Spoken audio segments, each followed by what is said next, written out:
ശരിക്കും ഈ രേണുസുതി ആരാണ്? രേണുസുതിയെ എന്തിനാണ് സോഷ്യൽ മീഡിയ ഇത്രയും എല്ലാവരുടെ കൂടി ഇങ്ങനെ പൊക്കി വെച്ചേക്കുന്നതെന്ന് മനസ്സിലാകുന്നില്ല.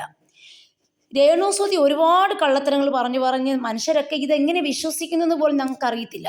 എങ്ങനെ ജനങ്ങൾ അവരെ സപ്പോർട്ട് ചെയ്യുമെന്ന് നമുക്ക് മനസ്സിലാകുന്നില്ല.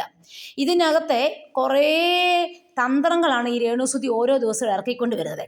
അതായത് കിച്ചു എന്ന് പറഞ്ഞ കുട്ടി പല കാര്യങ്ങളും റിയാക്ട് ചെയ്യുന്നില്ലായിരുന്നു. ഇപ്പോൾ അത് മടുത്തു കാണുമെന്ന് നമുക്ക് തോന്നുകയാണ്.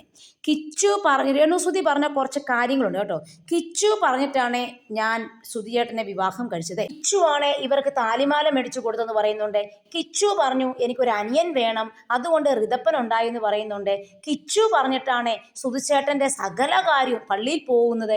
എന്തൊക്കെയാ ഈ രേണു പറയുന്നത്?